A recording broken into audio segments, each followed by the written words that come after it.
গতকালকে জুম্মার নামাজের পরে জুলাই গণ অভ্যুত্থানের সংগ্রামী তরুণ আমাদের সকলের পরিচিত এবং গত 15 মাসে দেখেছেন যে জুলাই গণ অভ্যুত্থান পরবর্তী সময়েও জুলাইয়ের স্পিরিটকে ধারণ করে রাজপথে সবসময় যিনি জোরালোভাবে প্রতিবাদ করে গিয়েছেন, যে কোনো অন্যায় অনিয়মের বিরুদ্ধে সবসময় সোচ্চার ছিলেন আমাদের সহযোদ্ধা ওসমান হাদি গতকাল জুম্মার নামাজের পরে দুর্বৃত্তদের গুলিতে গুরুতর আহত হয়েছে।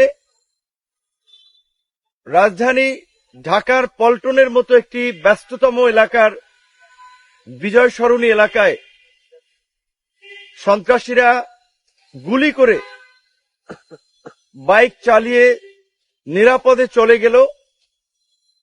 প্রায় 24 ঘন্টা অতিবাহিত হয়েছে। এখন পর্যন্ত আমরা এই ঘটনার সাথে কে বা কারা জড়িত তার খুব বেশি কোনো প্রমাণ আমরা এখন পর্যন্ত আইনশৃঙ্খলা বাহিনী কিংবা সরকারের মাধ্যমে জানতে পারি নাই। আমাদের ভাই হাদি খুব গুরুতর অবস্থায় হসপিটালের বেডে শুয়ে আছে, আপনারা জানেন, আশঙ্কাজনক অবস্থায়।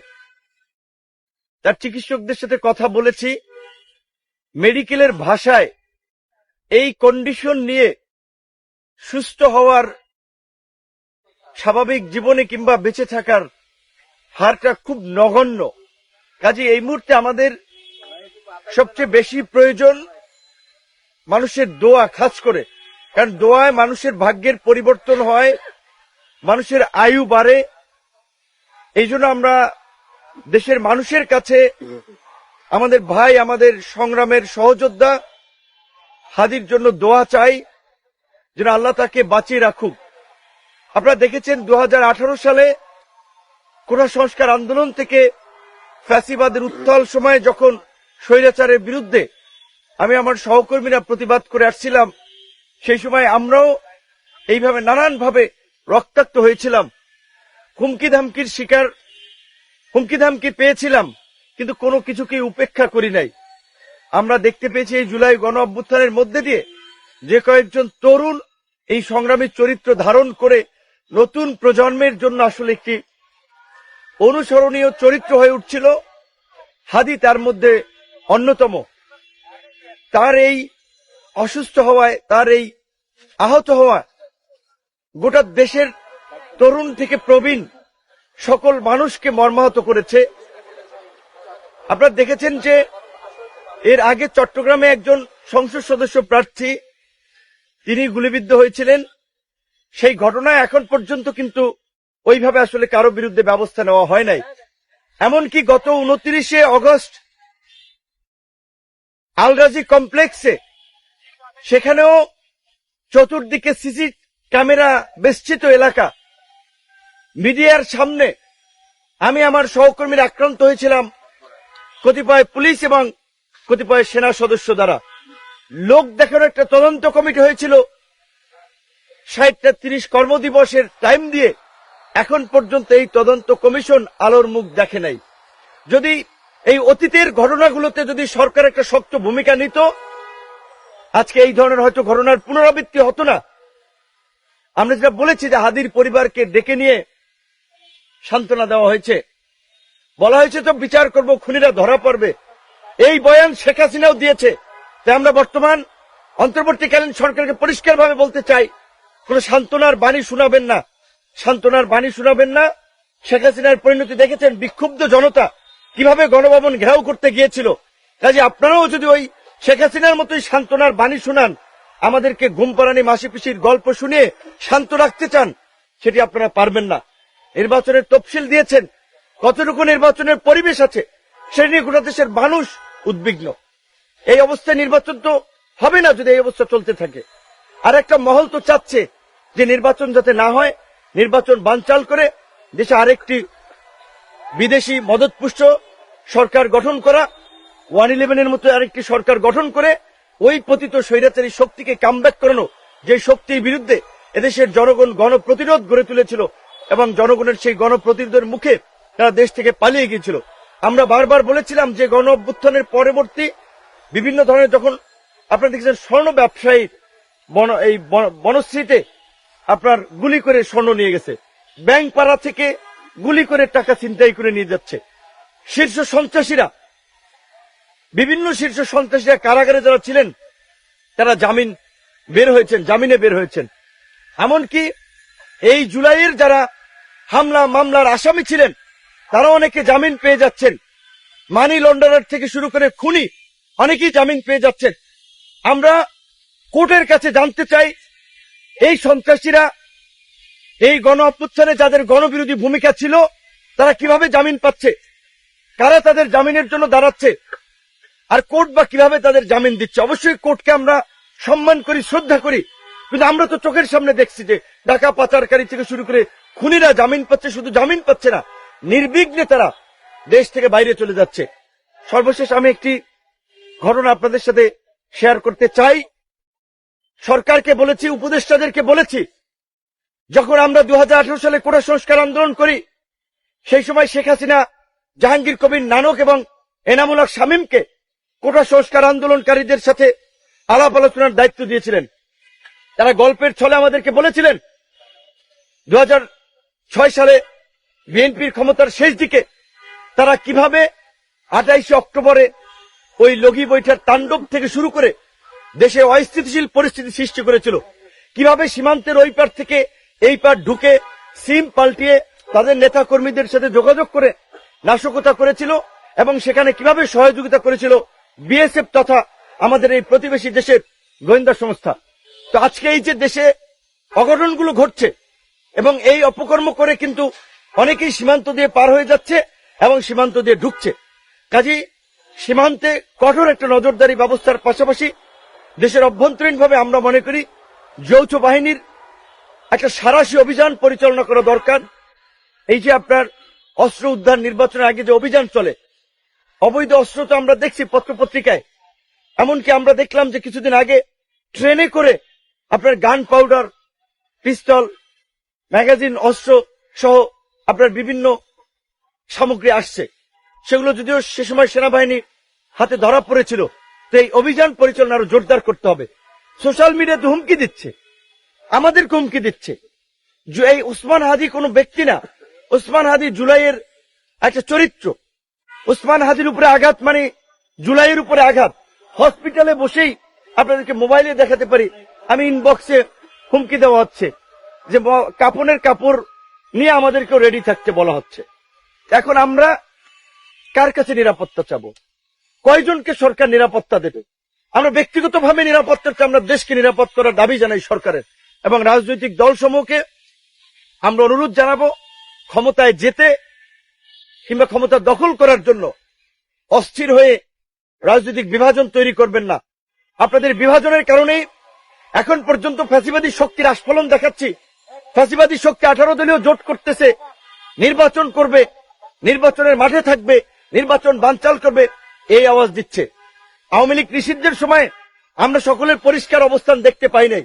আওয়ামী লীগের বড় দোসর জাতীয় পার্টি সহ ফ্যাসিস্ট শক্তিকে নিষিদ্ধ করার প্রশ্নেও আমরা রাজনৈতিক বিভাজন দেখতে পেয়েছি, কারণ ক্ষমতার হালুয়া রুটির ভাগ বাটোয়ারা। তো এই ক্ষমতার হালুয়া রুটির ভাগ বাটোয়ারা নিয়ে যদি আপনারা ব্যস্ত থাকেন এবং জুলাইয়ের ঐক্য নষ্ট করে যদি দেশে বিভাজন সৃষ্টি করেন, এই দেশে কিন্তু কেউ নিরাপদ হবে না। শেখ হাসিনা 75-এর পরে 96-এ 21 বছর পরে একবার ক্ষমতা এসেছিল আওয়ামী লীগ, তারপরে এসেছিল কবে? 2008 সালে। এসে কিন্তু দেখেছিলেন এই মুক্তিযুদ্ধের বিরোধিতার নামে কিভাবে একটি সাজানো বিচার ব্যবস্থার মাধ্যমে নিরীহ মানুষকে ফাঁসি দিয়েছিল, কিভাবে বিরোধী দলবিহীন বাংলাদেশে একটি একদলীয় শাসন ব্যবস্থা কায়েম করেছিল। কাজে ওই ফ্যাসিবাদী শক্তির প্রশ্নে আমরা যেন আপোষহীন থাকি, আমরা যেন ঐক্যবদ্ধ থাকি এবং আজকের এই হাদির উপরে আঘাত, সামনে যে অবস্থা আমরা আশঙ্কা করছি আরো বিভিন্ন ধরনের আঘাত আসতে পারে। আমি বরাবর আমার এলাকায় যাই, নির্বাচনী গণসংযোগে প্রচার প্রচারণায়, রাতে ঢাকায় ফিরি। গতকালকে কিন্তু আমি আর সাহস পাচ্ছিলাম না যে রাতে ফিরবো। আমি সকালবেলা এসেছি, আমার এলাকায় ছিলাম। তো এই অবস্থা আমরা যারা এই জুলাই গণ অভ্যুত্থান থেকে ফেসিবাদী শক্তির পতনের জন্য আন্দোলন সংগ্রাম করেছিলাম, আমরা কিন্তু আজকে সবচেয়ে বেশি অনিরাপদ, আমরাই সবচেয়ে বেশি হুমকির মুখে। যারা জুলাইয়ের ধারে কাছেও ছিলেন না, তারা তো উপদেষ্টা হয়ে ফ্ল্যাগ লাগিয়ে প্রটোকল নিয়ে ঘুরে বেড়াচ্ছেন, আমাদের কথা তারা ভাবছেন না। এমনকি এই সরকারের মধ্যেও পতিত ফেসিবাদী শক্তির দোসররা আছে, যার ফলে আজকে এই মাত্র 1-1.5 বছরে এই ফেসিবাদী শক্তি আস্ফলন দেখাচ্ছে। সোশ্যাল মিডিয়াতে তারা রাস্তায় নামবে, দেখে নিবে, জুলাই ভরে দিবে, জুলাই বিনাশ করবে, এই সমস্ত হুমকি দিচ্ছে। কাজে আমি বিনীত অনুরোধ থাকবে সকল রাজনৈতিক দল মতের, বিশেষ করে গণ অভ্যুত্থানের অংশীজনদের প্রতি, আসুন আমরা হাদির ঘটনা অন্তত ঐক্যবদ্ধ হই, দেশবাসী সবাই দোয়া করি আল্লাহ পাক তাকে সুস্থ করুক। এবং আমাদের নাগরিকদেরও একটা দায়িত্ব এবং দায়বদ্ধতা আছে। যখন একটা মোটর বাইক গুলি করে পালাচ্ছিল, একটা পিস্তলে কয়টা তার সাথে গুলি থাকতে পারে, কয় রাউন্ড গুলি থাকবে? 2টা, 4টা, 6টা, 8টা, 10টা, 8টা 10টা গুলি দিয়ে কয়টা মানুষকে মারতে পারবে? কাজে আমরাও যেন এই ধরনের ঘটনা দেখলে আমরা যেন যা কিছু আছে তাই নিয়ে পাকড়াও করে যেন আমরা ধরার চেষ্টা করি। যখন একটা গণপ্রতিরোধ আমরা গড়ে তুলতে পারবো, এই ধরনের ঘটনা আর কেউ ঘটাতে সাহস পাবে না। ঢাকা শহরের বাড়িওয়ালা থেকে শুরু করে আপনার সিএনজির ড্রাইভার বলেন, বাসের ড্রাইভার বলেন, চায়ের দোকানদার বলেন, আমরা যেন চোখ কান খোলা রাখি কোন জায়গায় কে কি আলোচনা করছে। যারাই এই ধরনের নাশকতা কিংবা এই ধরনের কোন ষড়যন্ত্রমূলক আলাপ আলোচনা করছে, গণধোলাই দিয়ে থানা পুলিশকে খবর দিয়ে থানা পুলিশে দেবেন। পুলিশের পাশাপাশি প্রশাসনের পাশাপাশি আমাদের এই সময় জুলাইয়ে যেমনি ভাবে আমরা ঐক্যবদ্ধ হয়ে ফ্যাসিস্ট শক্তিকে পরাজিত করেছিলাম, এই সময় আমাদের একটা বড় নাগরিক দায়বদ্ধতা আছে। আমাদের সচেতনতার মাধ্যমে এই দুর্বৃত্তদেরকে প্রতিহত করতে হবে। মনে রাখবেন, একজন সন্ত্রাসী পালিয়ে যাচ্ছে, সে আরো অনেকগুলো অঘটন ঘটাবে। আর যদি আমরা ঝুঁকি নিয়েও তাদেরকে ধরতে পারি, তাহলে বাকিদের মধ্যেও একটা আতঙ্ক যাবে, মেসেজ ছড়াবে। বিশেষ করে হাদির ঘটনার সময় আমি দেখেছিলাম, আমাদের দুজন, আমি সিসিটিভির ফুটেজে দেখেছিলাম, দূর থেকে বোধহয় আমাদের দুজন পুলিশ সদস্যের ভাইরা গুলির শব্দ শুনে ছুটে গিয়েছিলেন, কিন্তু বেশি দূর তারা আগান নাই। আমি দেখেছি, আপনার সিসিটিভির ফুটেজ তো দেখেছেন, তাদের হাতে তো বন্দুক আছে। এই ধরনের ঘটনা ঘটলে তো তাদের দ্রুত আপনার যাওয়া উচিত যে কোথায় কি হচ্ছে। তো কাজে আইন শৃঙ্খলা বাহিনীর দায়িত্বে যারা আছেন তাদেরকে অবশ্যই সরকার সেইভাবে দিক নির্দেশনা দিবেন যেন তারা যে কোনো পরিস্থিতিতে একটা কঠোর ভূমিকা পালন করতে পারে, দায়িত্বশীল ভূমিকা পালন করতে পারে। এবং এই হাজির ঘটনাকে কেন্দ্র করে, এই ঘটনায় আমি মনে করি এটা কোনো বিচ্ছিন্ন ঘটনা নয়, কোনো শুধুমাত্র একটি সন্ত্রাসী ঘটনা নয়, এর সাথে অনেক চক্র জড়িত থাকতে পারে। এর পেছনে কারা জড়িত, সেই ঘটনার আদ্যপ্রান্ত খুঁজে বের করতে হবে এবং পরবর্তীতে যেন এই ঘটনা না ঘটে, সেই জন্য আমি মনে করি যে আগামীকালকে থেকেই অন্তত কিংবা সরকার সিদ্ধান্ত নিয়ে একটা যৌথ বাহিনীর সাঁড়াশি অভিযান পরিচালনার মাধ্যমে জনমনে কিছুটা স্বস্তি ফিরিয়ে আনবে এবং সরকার যে তফসিল ঘোষণা করেছে প্রার্থী সমর্থকদের নিরাপত্তার বিষয়টি সরকার আমলে নিবে। আমি আপনাদের সকলকে ধন্যবাদ জানিয়ে দেশবাসীর কাছে দোয়া আছে। আমার সংক্ষিপ্ত প্রতিক্রিয়া শেষ করছি। আল্লাহ। হাদি ভাইয়ের অবস্থা এখন সেই সম্পর্কে যদি বলছেন। কিছু ভালো নয়, কি অবস্থায় আছে এখন? অবস্থায় দেখে এসেছেন। বলেছে যে আসলে এই যারা জুলাই যোদ্ধা প্রত্যেকশালী তাদের জন্য নিরাপত্তা ব্যবস্থা দেবেন। এই ঘটনা সরাসরি নিরাপত্তা ব্যবস্থা নিচ্ছে।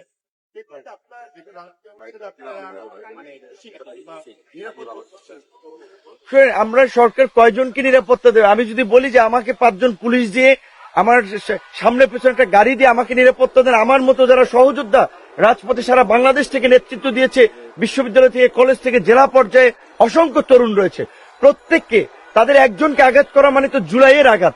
আর তারা তো শুরু থেকেই এই জুলাইয়ের বিরুদ্ধে একটা শক্তিশালী অবস্থান নিয়ে জুলাইকে ধুলোয় মিশিয়ে দেবে এই ধরনের হুমকি দামকি দিয়ে আসছে। আমাদের ব্যক্তিগত নিরাপত্তার চেয়ে আমরা চাই রাষ্ট্রকে একটা নিরাপত্তার মধ্যে নিয়ে আসুক, সমাজের সকল শ্রেণী পেশার মানুষের নাগরিকত্ব নিশ্চিত করুক।